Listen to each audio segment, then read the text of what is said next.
Bonjour tout le monde, aujourd'hui on va entamer un deuxième leçon pour Microsoft Excel, c'est le fait d'utiliser les tableaux croisés dynamiques. Donc les tableaux croisés dynamiques, ça nous sert également à faire des tableaux qui sont plus ciblés, qui peuvent nous faire des calculs également. Donc j'ai pris un tableau brut, le tableau de la première leçon, j'ai rajouté uniquement la case ou bien la colonne remarque et je vais vous montrer comment on peut utiliser un tableau pour faire un autre tableau qui nous servira après à faire des calculs, toutes sortes de calculs. Alors, pour commencer, donc comment on peut faire notre tableau croisé dynamique? On va prendre nos données, donc on va sélectionner le tout en cliquant ici. Donc une fois qu'on clique ici, comme vous pouvez le voir, donc ça sélectionne toute la feuille élève. Ensuite, il suffit d'aller et cliquer sur tableau croisé dynamique. Je fais OK. Donc ici, comme vous pouvez le voir, c'est-à-dire qu'il a sélectionné, ou bien les données sont comprises entre la colonne A et la colonne F. Il nous met ça ici. Donc, il nous demande si on veut faire dans une nouvelle feuille de calcul ou bien dans une feuille de calcul déjà existante. Donc ici, on va choisir une nouvelle feuille. Donc on va faire OK. Ici, on aura notre nouvelle feuille de calcul. Donc, comme vous pouvez le voir sur la partie droite, on a la liste de champs de tableaux croisés dynamiques, c'est-à-dire les noms des colonnes. Ensuite, après, donc, une fois qu'on va glisser ces noms au fur et à mesure de ce qu'on a besoin d'afficher sur notre tableau, ici, on aura bien sûr un nouveau tableau. Donc, je vais commencer par exemple, l'ID. Je vais défiler, ou bien je vais prendre le nom, par exemple. Donc, je vais mettre un nom ici.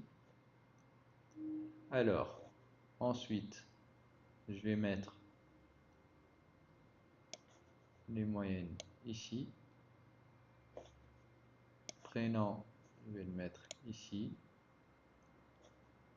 Ou bien ici, c'est mieux. ID également, je vais le mettre ici. Ensuite, je vais mettre classement et remarque.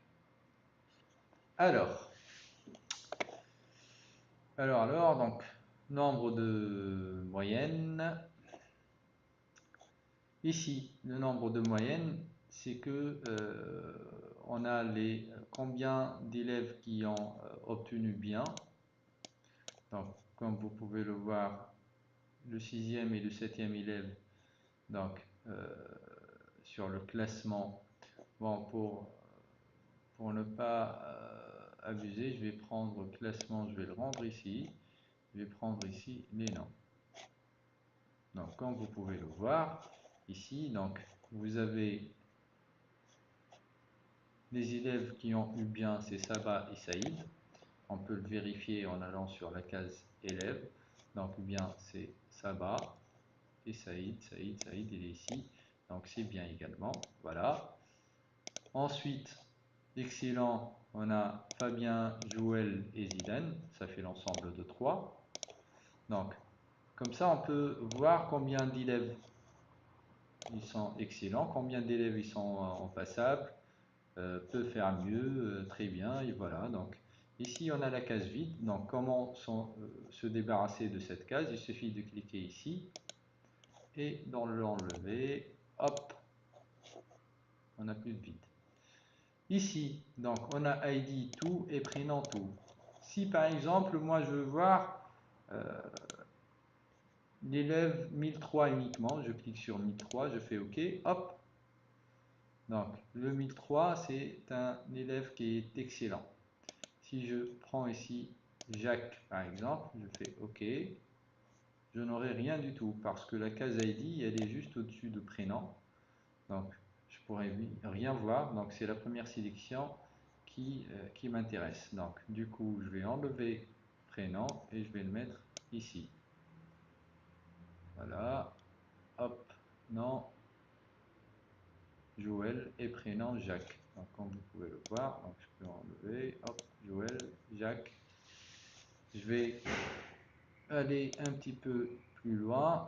Je vais sélectionner plusieurs éléments. Donc je vais prendre le 1002, le 1004 et le 1005 avec le 1003. Je fais OK.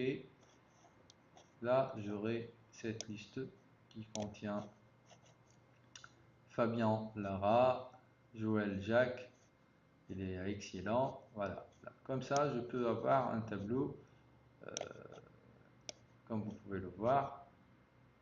Donc, ça me sert à filtrer mes données et à me donner une visibilité plus claire par rapport aux statistiques de mes élèves.